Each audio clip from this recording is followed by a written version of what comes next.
Gentlemen, you've been close friends now for 60 years or so. Remarkable. It'd be interesting to compare and contrast the way your friendship has developed and the courses you've taken. But Michael Billington, you of course are a revered theatre critic and author, OBE. Nigel, on the other hand, is not yet an OBE, but he's a true Renaissance man and has written books, plays, and is an artist. But Michael, how did it all begin? I mean, how did you meet Nigel originally? My memory is I was in my third year at Oxford. Nigel was in his first year. I think it was the autumn of 1960, if my memory serves. Yeah. And I think we met at someone's rooms. You think it's a man called Robert Weldon. Yes. Robert Weldon Jones. Robert Weldon Jones. And it was, where was it? Do you remember? Which college? He had rooms opposite Magdalen in the High Street. Yeah. Right. My memory is we met there and it was lunchtime and it was drinks or whatever. And then we started talking and then we carried on talking till about 9 o'clock at night, I seem to remember. We shifted the location. We weren't in one spot. I think we went to your rooms or something. We went down to the pub, I think. And we just carried on arguing, talking, disagreeing. Sometimes agreeing, and we've been doing that for the last 60 years. Yeah. But I remember, Nigel was, 2 years younger than me, and still is for that matter. And Nigel seemed to represent the new energy coming into the college at that time, and I was on my final year and on my way out. But I was delighted by Nigel's sort of enthusiasm and articulacy and fervour. And he still has all those qualities actually today. But it was a memorable first encounter, I think. It was, yeah. I remember working out that when we had to part, I said, "Good God, we've been arguing now for 8 hours." Yes. And it has been like that ever since. It has indeed. Because I just cannot get him to see sense. Yes.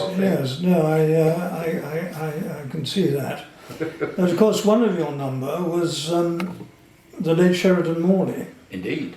Who was obviously a good friend to you both. It's interesting reading his autobiography.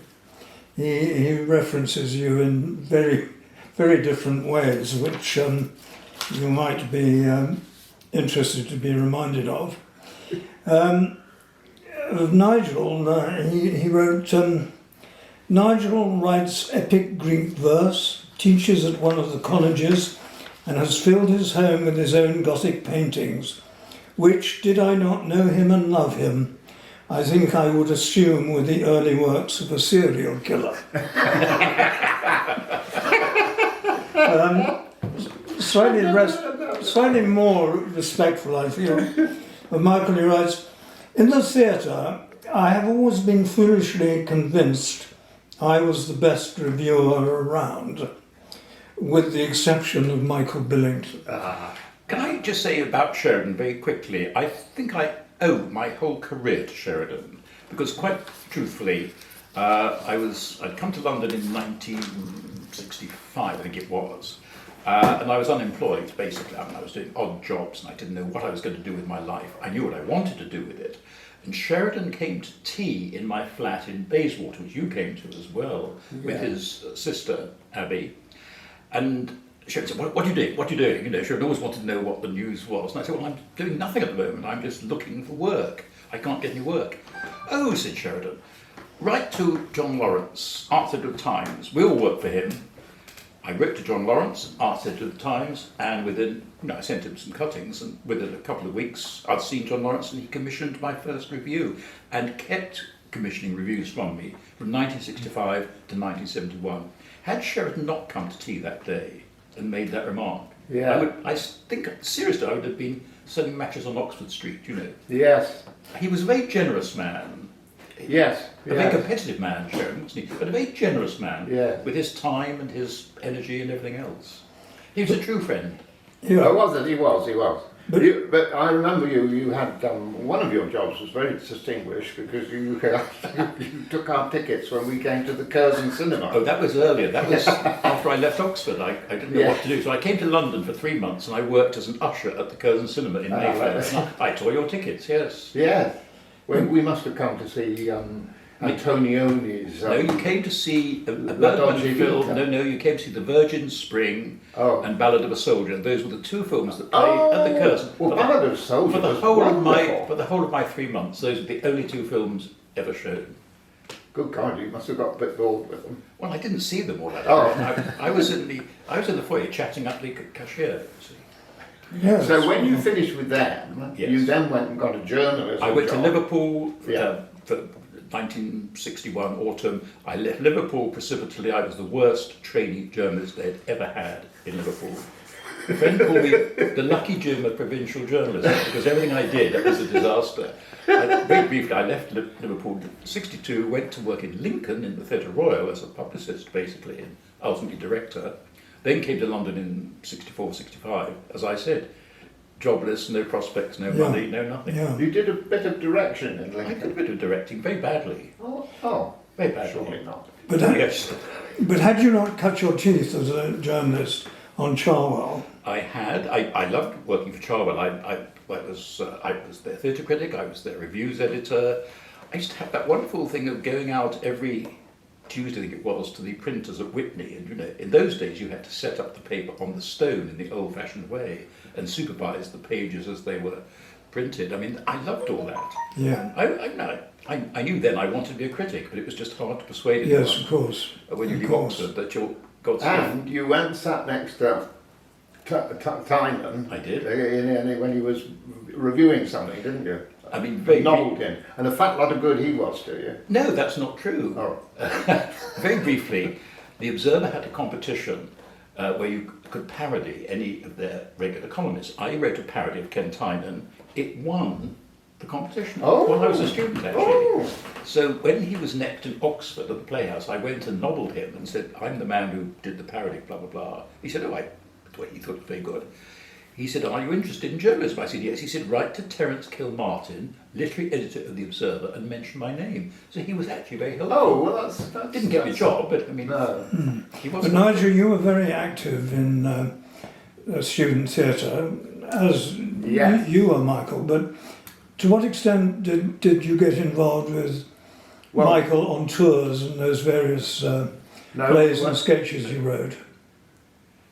Well, when I toured as Richard II, you helped me, didn't you? I think this is the only concrete help I ever gave you.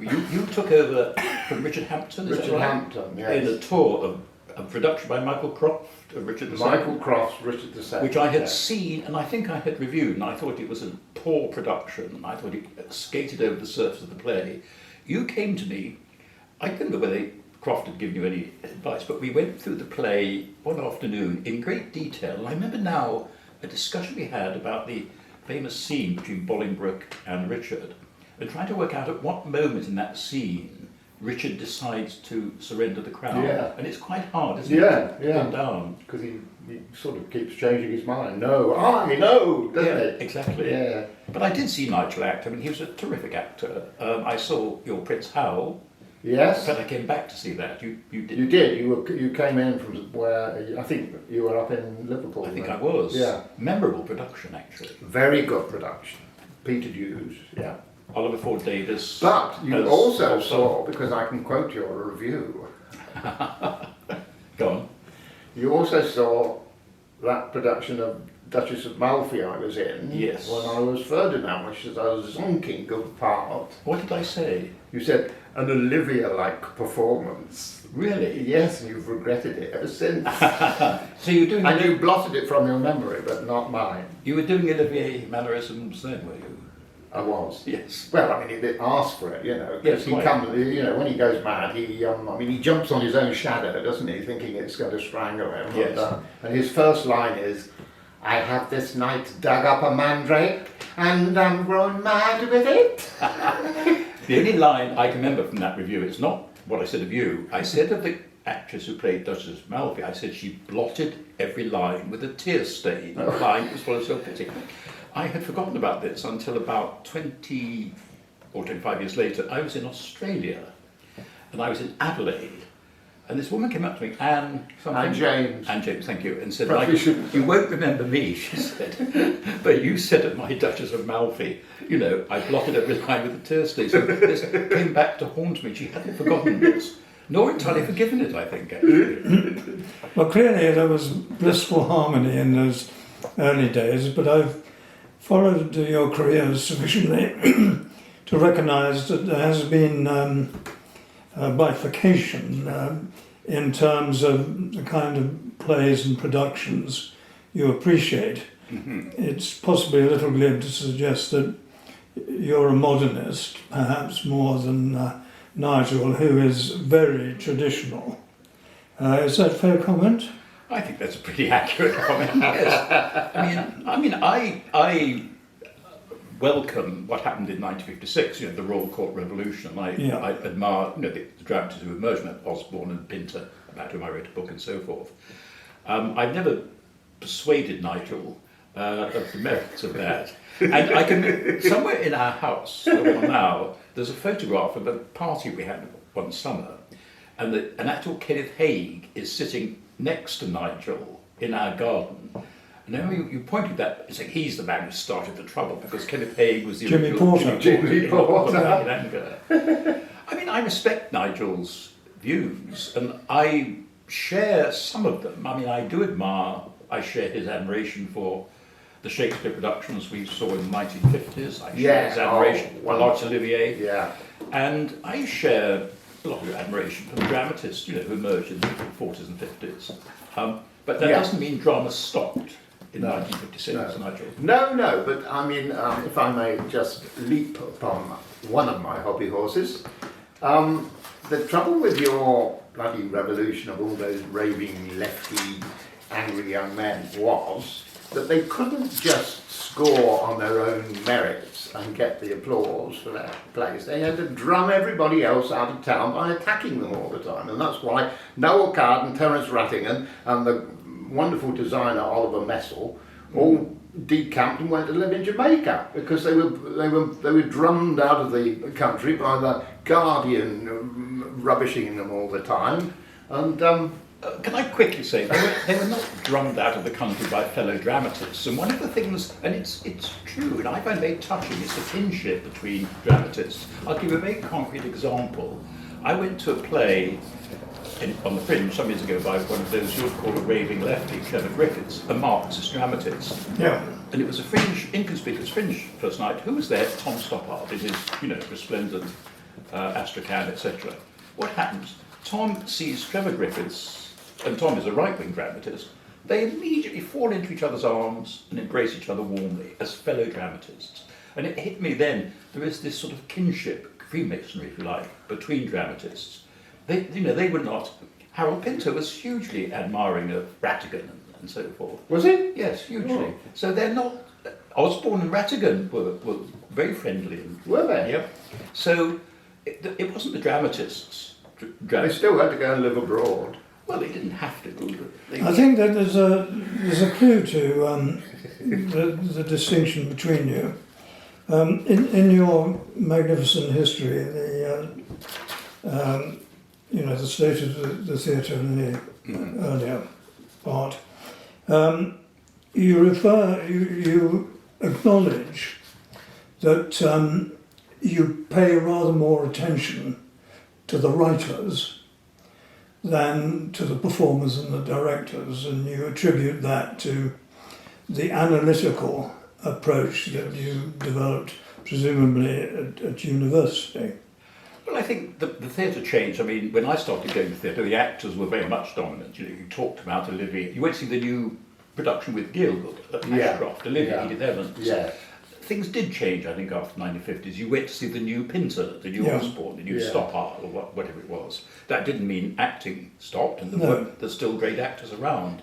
But I think we moved from an actor's theatre to a writer's theatre. I think it's changed again now. I think we're increasingly in a director's theatre. Definitely, yeah. I think you often talk about going to see the new production by Katie Mitchell, you know, as well as the new play. Yeah. So the theatre is constantly changing, shifting, sometimes for the better, sometimes not. That is true, but on the other hand, Nigel has veered rather away from a sort of more intellectual approach, and his view, I think, can be well summed up in the an essay he once wrote called The Shakespeare Bible. He wrote he wanted to be swept up in visions of power or terror or happiness. I gaze rapt into a fresh world of beauty and colour, a world of Michelangelo figures dancing about to Wagner. What do I find when I read the critics? Is that written by me? Yes. Oh. He comes up with these. Yes. It's a very... I don't think you'll find many Michelangelo figures dancing around to Wagner these days. But also, I'd like to draw attention to something which you can enlighten me about. In Nigel's book Snow, the mystery story based on Oxford, there is a scene in a pub where there's a group of undergraduates chatting about literature, as one does, and a row develops between one character who's been asked to write an essay around the significance of Goblet in Hamlet, and his friends who think that's entirely legitimate, but this other character thinks that he's being restrained from expanding on the magnificence of the play as a whole. Yes. And this gets quite heated. Yes. Now, insofar as it may be autobiographical, was there such a scene of which you were part? No, not because it wasn't him. It was Graham Harley. I remember Graham Harley had a rather distinguished tutor, Alistair Falmer, I think it is. He edited a big Milton. He did half of it. And I said, what are you doing? You're doing Hamlet. I said, oh, lovely, he's writing an essay on Hamlet that week. What's the topic? You know, and he said, the symbolism of the goblet in Hamlet. And I went, oh, God, well. And he said, no, it's very interesting because it comes in all, you know, and yes. that's, I mean, that is something, I mean, what you say, I agree with. I mean, I think I go for the whole thing as an artistic experience, well, whereas Michael will be a Bernard Shaw type. Bernard Shaw said with his plays he wanted to get people to think and explore intellectual, social problems and that in the theatre. You know, he was attacking the pap entertainment theatre of his day, and so he brought in the sort of theatre to which you are definitely in that. Well, yes, but I think we're in danger of erecting sort of false opposites. You know, I think you can go to the theatre, as I do, looking for information, ideas. I've seen 2 plays in the last week that told me things I did not know. One was about a youth camp on Long Island in America in 1938 and how it was Nazified. And the other one was about a Yiddish play, Vengeance of God, or God's Vengeance, which was banned by the authorities in New York in the 1920s. I mean, 2 plays, telling me things I did not know. I love that. But I also wanted the theatre to be swept away emotionally, as you do. Yes. And that's why I kept going for 50 years as a So critic. what was the last emotional sweeping away that you went to? Have you been to Frozen or to Cinderella? I have been to the big musical Frozen, and you are sort of emotionally lifted by it, actually. Oh, good. It's a joy to look at visually. I think you find it enchanting. Yeah. It's visually stunning. Well, actually. it's such a lovely theatre, isn't it? Lovely theatre. They renovated the theatre. So I want both emotional satisfaction and intellectual pleasure from the theatre. They're not incompatible. And I will go along with that because this might be the point to agree. It would be. Yes, a point well, which we could there is actually one other point of agreement which I'd like to highlight. It relates to your first book, The Modern Actor, where you give a very lucid and comprehensive summary of the state of the actor and one thing and another. But at the end, you list half a dozen qualms that you have about the modern actor. And one of them was stated thus: the fact that too often he tends to accommodate the great heroic parts to the limitations of his own temperament, Yes. instead of trying to extend his own personality in order to make it a match for the character he is playing. Very good. This is something I know which is very close to Nigel's heart. Yes, I'd agree with that. I think I wrote that a long time ago, 1973, Yeah. I think it was. Yes. I mean, I still think there's something in that. I've seen enough productions where I'm not watching King Lear, I'm watching Alderman Lear, or Mr. Lear. Yeah.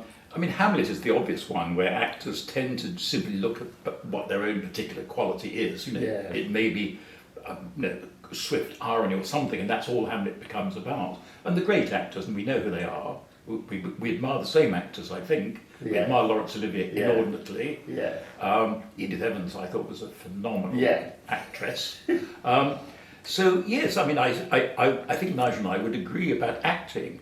I mean, we both are, I think it's fair to say, enslaved by the memory of Laurence Olivier. Definitely. Because we both saw him play Coriolanus in the Knife 9. Nigel can do a far better impersonation of him.